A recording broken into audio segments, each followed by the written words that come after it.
The images in the following program are highly sensitive and may be as disturbing to viewers as they were to us.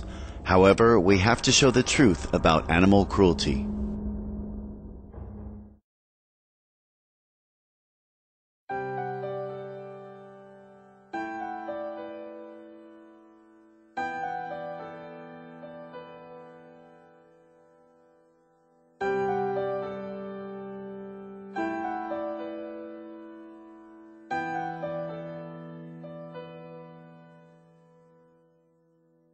Kind viewers, welcome to another episode of Stop Animal Cruelty on Supreme Master Television.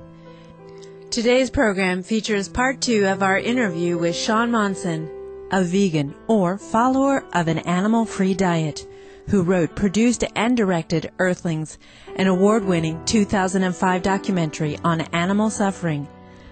The film was narrated by U.S. actor Joaquin Phoenix, vegan star of the Oscar-winning film Walk the Line. Earthlings has earned the nickname The Vegan Maker because many of its viewers subsequently become vegans. The film contains undercover footage of the tragic lives of defenseless, innocent, sentient beings who are savagely mistreated and killed for food, clothing, pets, entertainment, and use in so-called scientific experiments. Earthlings has received numerous honors, including the Pragi Award, given by People for the Ethical Treatment of Animals, a U.S.-based animal welfare organization, and the Best Documentary Award in the Animal Advocacy category at the International Artivist Film Festival, an event held annually in California, USA. Now, let's join Mr. Monson as he discusses how he chose the film's title. So I didn't have a title at first, and I wanted to come up with a title that no one could be separated from. I kept thinking, well, what would be a good title that encompassed everything? What term, what definition could there be no division among? What word encompassed animal, human, tree, Earthlings? That seemed to be the most fitting. If you look at the cover of the DVD as well, it has a leaf, and it has this cow, and then it has a human, and it says nature. Make the connection between the 3 Earthlings, and so that was the idea for the title. One of the topics addressed in Earthlings is the savage practice of animal experimentation. Medical research. Probably some of the hardest footage I ever watched. In animal research, many are killed. They have a process called LD50, lethal dose 50, which is when they're testing some new drug, they'll test it to a degree that kills 50% of test subjects, for instance rats, and then they start to back it off from there until it gets under 50. Some of the most horrible abuse I saw was in part 5. Keeping the animals alive, breaking their necks and fixing it, breaking their necks and fixing it for football injuries or baseball or car accidents, whatever the case may be. Besides the fact that using animals for medical testing is completely inhumane, such so-called experimentation never approximates what actually occurs in the human body. What happens is the cancer of a guinea pig is not the cancer of a human being. It's like me saying, go in the other room, it's not oxygen, it's similar to oxygen, but go in there and breathe, and you go, well, why would I do that? There's no need for this. I mean, there's volumes of books that have come out over the last 100 years since vivisection, which is animal testing, was first, first started, essentially by a man named Claude Bernard. Because cancer was cropping up all over France, I think, at the time. All these people were dying off one variation of cancer or another, and he was quite concerned about it, and the idea of having a model, an animal, to test on and come up with is how vivisection was born. Of course, we have more cancer deaths today than in the history of civilization. So in 100 and however many years of animal research, we have more death today than ever before. It doesn't work. It doesn't work. But the grants are there, and the universities get money for it. Some professors get money for it, for doing it, and they continue to practice it. They continue to slaughter 400,000 animals a day worldwide. Now 400,000 a day for animal testing. That's every kind of animal you can imagine, from rats to primates.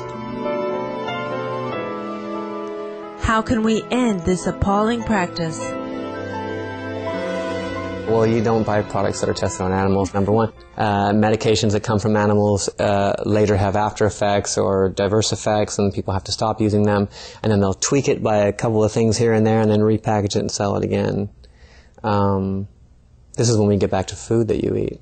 You know, that your food can be your remedy and your healing, not some product that coats and hides something. Please stay tuned to Supreme Master Television. When we return, we'll continue our interview with director Sean Monson about his award-winning documentary, Earthlings.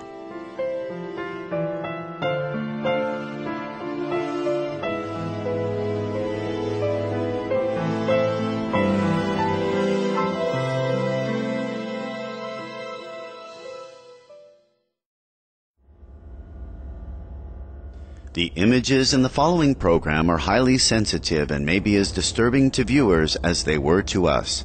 However, we have to show the truth about animal cruelty.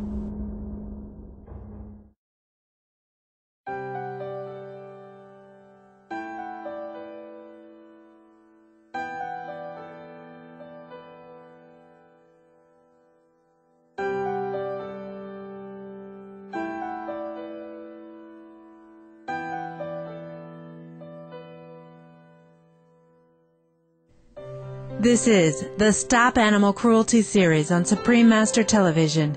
We are speaking with accomplished U.S. film director Sean Monson, a vegan, regarding the making of Earthlings, a feature-length documentary that illustrates humanity's horrific, violent, and systematic mistreatment of animals. The film Earthlings documents the severe abuse of animals in the name of so-called entertainment. Mr. Monson next explains the atrocities perpetrated against our fellow beings in this industry. I was in Rome this last year, worked on this new film, and I went to the arena, and I stood inside that arena. I looked around and thought there was a time here, 2,000 years ago, people literally gathered together and watched the slaughtering of humans and animals. I mean, the sands of the arena were just wet with blood. We wouldn't tolerate that today. We'd look back on that and sort of horrid by it, you know, to think that a civilization could go and eat food, sit there in the sun, entertained by this. Okay, we don't do that anymore today. Modern-day exploitation of animals nonetheless bears a resemblance to past practices. However, we have a different sort of gladiator games going on today, which are the ones I mentioned with the circuses and the zoos and the rodeos and the bullfights and so forth. And I would go as far as to say that future generations will look back on